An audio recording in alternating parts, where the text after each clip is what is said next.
सरकार जिंदाबाद जिंदाबाद घरे घरे बीपीएफ घरे घरे बीपीएफ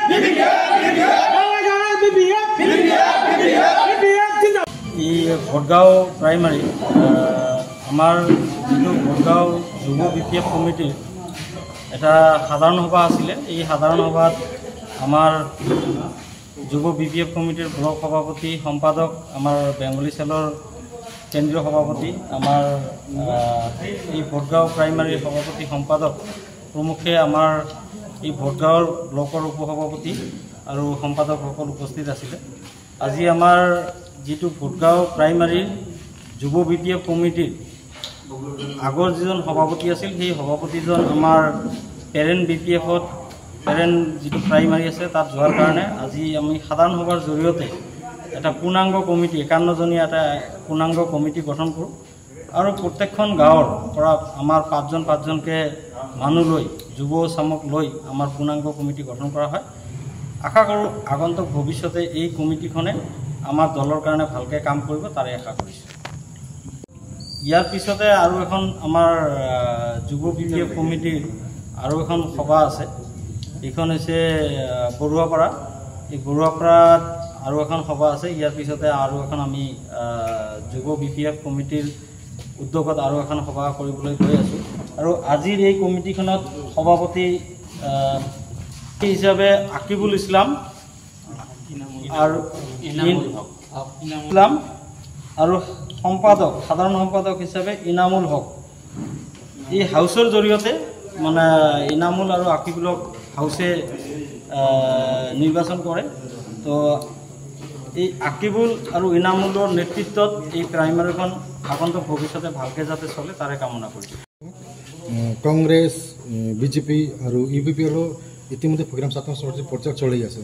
বিপিএফ কেনেকা মানে দুর্নীতি করব ইলেকশনত? ইতিমধ্যে নির্বাচন যেহেতু পাইছে, নির্বাচন আহার লগে লগে প্রত্যেকটা রাজনৈতিক দলে নিজৰ দলীয় কাম কাজ আৰম্ভ কৰে। তেনেকে হয়তো ইউপিপিএল কংগ্ৰেস ইউডিএফ বিজেপি সবে নিজৰ কাম কৰি আছে। আমি বিপিএফ দল ফকিৰাগ্ৰাম সমষ্টিটো একদম আশাবাদী 100% আমি ফকিৰাগ্ৰাম সমষ্টিটো আমি জিকিম। এইবাৰ আমাৰ ফকিৰাগ্ৰাম সমষ্টিত আমি 4জন দাবীদাৰ আছো।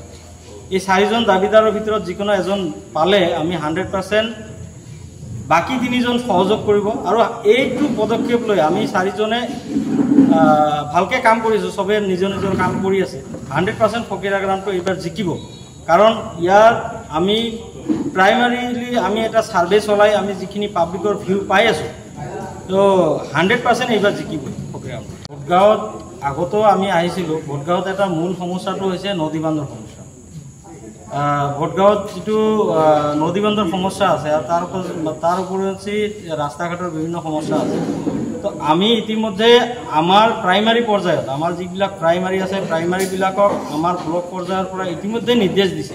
আৰু এই নিৰ্দেশটো অকল আমাৰ নহয়, এই নিৰ্দেশটো আমাৰ হাইকমাণ্ডে ইতিমধ্যে নিৰ্দেশ দিছে। একদম প্ৰাইমাৰী পৰ্যায়ত যিখিনি সমস্যা আছে এই সমস্যাবিলাক আমি আগন্তুক ভৱিষ্যতে কেনেকৈ সমাধান কৰিব পাৰোঁ আৰু এই সমস্যাবিলাক কি সমস্যা আছে, যেনেকৈ ভূমি সমস্যাৰ কাৰণে এতিয়া ভোটগাঁও প্ৰাইমাৰীৰ সভাপতি সম্পাদক ইহঁতে প্ৰত্যেকখন গাঁৱতে আমাৰ মানুহ আছে।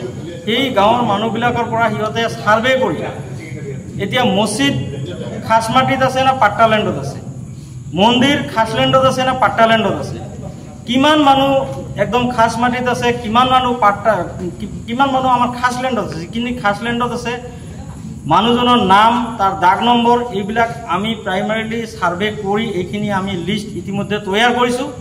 আৰু এটা মোৰ 100% এইবাৰ হাগ্ৰামা ছাৰৰ এটা প্ৰথম পদক্ষেপ হ'ব আমাৰ মাটিৰ ভূমিৰ পাট্টা প্ৰদান কৰা। তো মন্দিৰ মছজিদ যিমানখিনি আছে, যিখিনি তাৰ উপৰঞ্চি আমাৰ যিখিনি মানুহৰ ভূমিহীন মানুহ সেইখিনি মানুহক পাট্টা দিয়াৰ ব্যৱস্থা কৰিব। তাৰ আগতে আমি এই সাৰ্ভেখিনি কৰি আমি ইতিমধ্যে ৰেডি কৰিছোঁ।